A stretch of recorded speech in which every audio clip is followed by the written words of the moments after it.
Shalom, shalom, bande konyonso, babone ya AKTV. Pole pole nzamwenzo, pole pole, pole pole, pole pole, avec Dieu nous vaincrons. Malembe, malembe, tozo komata. Toki na un système ascenseur te pour te komano qui m'escalier. Pour na katia komata na escalier na physique peso salim. Tozo fungula pe articulation, tozo ko fungula ba muscle, o ezala ki bongo bloqué, malembe malembe kaka tokolonga. Et l'ongo na nzambe désespoir ezalité. Il y a encore de l'espoir pour tous ceux qui vivent. Tant que notre Dieu, le Seigneur Jésus-Christ est en vie, tous en la foi. Que l'obi pe sima l'obi to koma ebele. Moussa na ono ezali kaka moka ko cliquer pe ko partager ba vidéo, ko tia ba j'aime na yo, ko s'abonner et ko zala bien mingi. Lelo tozaka toujours actualité ezali kaka moko. Tozaka na mouvement moko zo salima monde entier, confinement total. Confinement total. Na bandako, il n'y a plus de tourisme, bah divertissement ezali sous-souteux. Il y a pour des autres, il n'y a plus même de travail. Pour les autres, il n'y a plus le marché. Donc makambunyon so eza ya kolala. Makambunyon so eza ya kolala. Mais eloko mala mukaka nangolu na nzambe, nzamba zolongisa biso toujours. Nangolu na nzambe, nzamba zo pesa biso toujours la foi. Azo pesa biso toujours makasi. Et puis ba promesse na ye etiki biso te. Ba promesse oya pesa biso que ceux qui t'obéissent, ceux qui t'obéissent na voix l'Éternel notre Dieu. Ba bénédiction oya prometa biso, ba protection, espoir. To sécurité oya pesa biso. Kulansa bon na livre de Deutéronome chapitre 28, to ebi ke nzamba zana kana biso. Nzamba zana kana biso. Ata lelo oyo tozwa ki ba de komsu bazui ba choc. Mabota ningani, to perdre bandeko, to perdre ba frère, mais il y a encore de l'espoir. Il y a encore de l'espoir. Tant que notre Dieu azongi na nous te poa kozo église na ye poa kende nango, to perdre espoir te. Il est Dieu. Il est le maître des temps des circonstances. Il est Dieu, il ne change pas, il reste toujours tel qu'il est. Nous les hommes, on pourrait changer. Mais Nzambe na biso bongo amiti. Azali les mêmes aujourd'hui, hier éternellement. Na momo to liko partager ba vidéo bande comme ça na katia détresse. Mais je te dirai ma sœur, mon frère, ne désespère pas. Et ne pose donc plus de questions pour dire éternel, pourquoi ça, pourquoi ça. Dis qu'éternel, nous te rendons grâce. Et nous savons que tu nous aimes. Protège-nous. Protège-nous, protège-nous, éternel. Parce qu'il est là pour nous écouter. Il est là pour nous exaucer biso na bandenge nyonso. Nzamba za malamu. Nzamba za malamu. Lelo tout le monde tolobaki. Tozana devoir moko. Ovandi, olali olamuki. Okoti na ba réseaux sociaux, olandi information. Parce que ceux qui te lobi ke mutu kaka toluka kaka to sambela.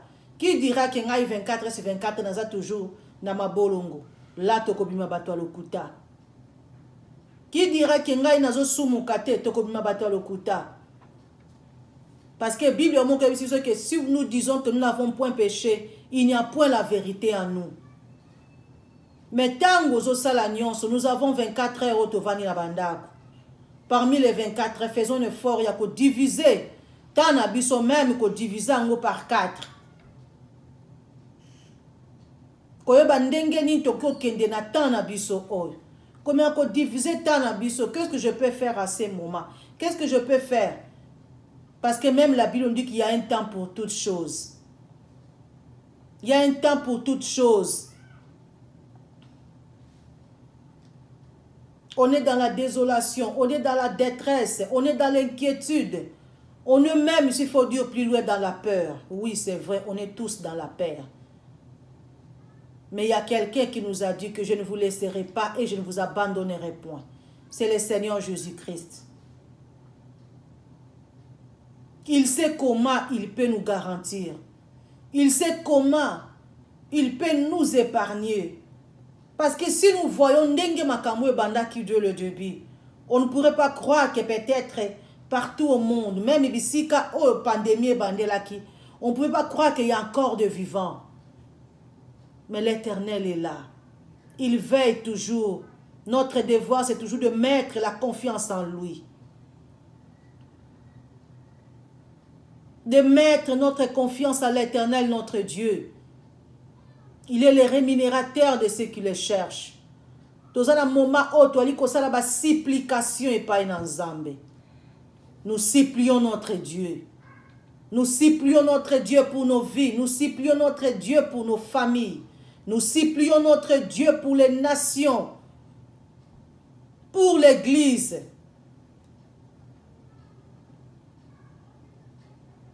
Oui, c'est vrai. C'est un moment très compliqué. Un moment très compliqué. Un moment où il y a une histoire. Même il y a un nabiso. Même il y a un petit-fils nabiso. C'est un moment d'histoire. Parce que ça banda pour son petit-fils mais tu ne vas plus au travail. Et ça moment où il y a une histoire. Mais Nzambe alobi. To lembate. To kangamaka kanaye. Conformément à maloba na ye. Nzambo apesa biso ba promesse. Nzambo apesa biso ba promesse abito lembate. Ba ebasali libanda. Bobonde la pona ba mboka o bovandi. Pe bobosa na te mboka na biso. Mboka o bilobaka ke mboka na biso ya bakoko. Ba epe bazali na kati na Congo bobonde la pe mingi pona mboka na biso Congo. Pe bobonde la pe pona bandeko mususu bazali libanda. La prière ezali réciproque. Nzambe abomba mboka na biso Congo. Nzambe abatula ba famille na biso. Ba famille na biso ezali pauvre, ba famille na biso ebi même ndenge ko s'en sortir te.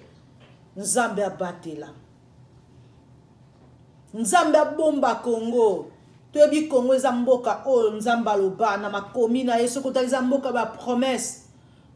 Mboka o Bible lobi na biso na kati na livre d'Étronome. O Bible lobi te tu prêteras à beaucoup de nations et toi tu n'emprunteras point. On prêtera à beaucoup de nations. To bonde la pona mboka na biso Congo. Congo eza mboka o so total na mokili eza mboka o il faut défisande ba mboka ebele po bazongisela biso. Mais okomona Congo biso tozo defa. Tozo defa. Qu'est-ce que nous manquons? Nous avons tout.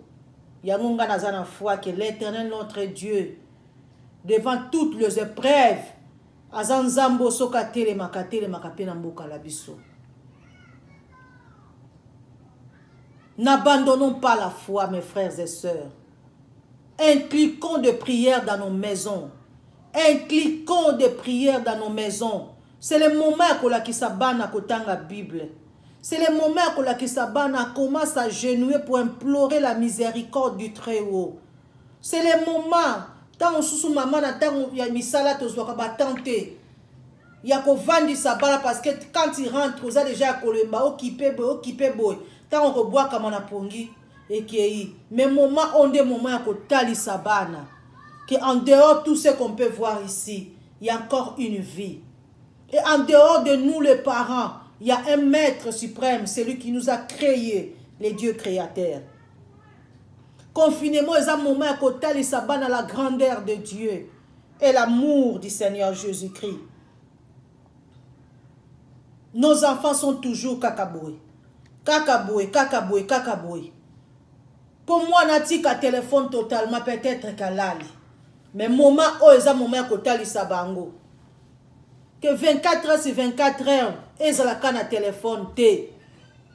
Ezalaka na téléphone te. Luka moment oyo okotanga Bible. Technologie facilité biso kaka nengozo sala bwena misapi.